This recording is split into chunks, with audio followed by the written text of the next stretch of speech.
এই যে কাঁচ, হলুদ, মরিচের গুঁড়ো, লবণ, ধনেপাতা লড়াই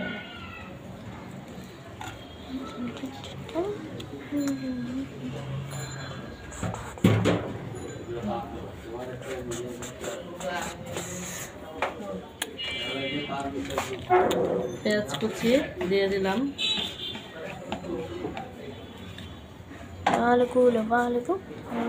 আলু,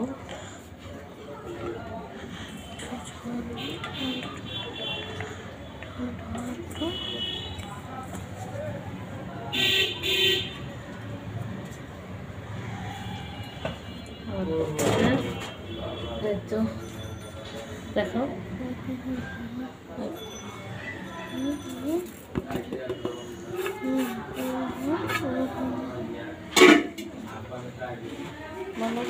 না মাখানোটা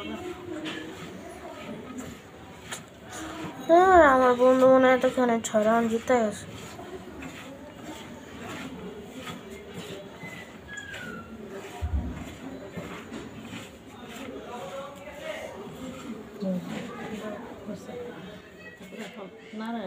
রসুন বাটা,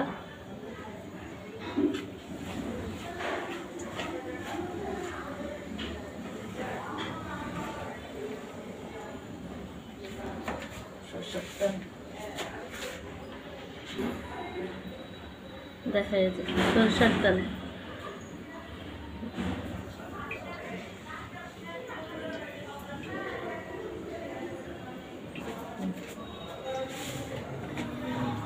অফ করে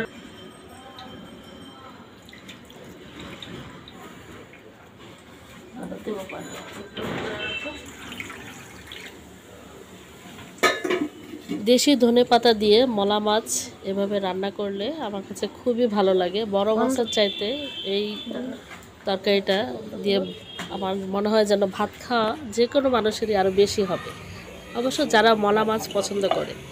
এই তো সব মেখে ঝুঁকে এখন কষিয়ে দিব, চুলার আঁচ বাড়িয়ে দিলাম।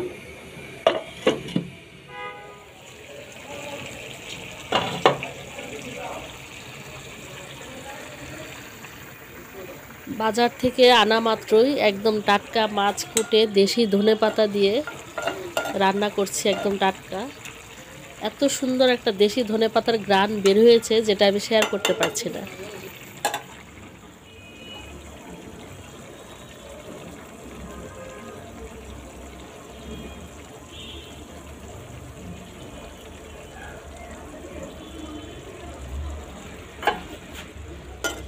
প্রায় হয়ে গিয়েছে, তারপরে উপর থেকে আবার আরও কিছুটা ধনেপাতা দিয়ে দিলাম। আসলে বর্তমানে ধনেপাতার দাম মানে 10 টাকা দিয়ে আপনাকে অনেকগুলো ধনেপাতা দিয়ে দিবে, তো ভাবলাম আর এমন তরকারিতে কিন্তু ধনেপাতা যত দিবেন ততই মজা লাগে, ঘ্রাণটা বিশেষ করে খুবই সুন্দর ফ্লেভার আসে। তো আজকের রেসিপিটি কেমন লাগলো শীতকালীন কমেন্টস করে জানাবেন। এখানে ভিডিও শেষ করছি। আল্লাহ হাফেজ, আসসালামু আলাইকুম।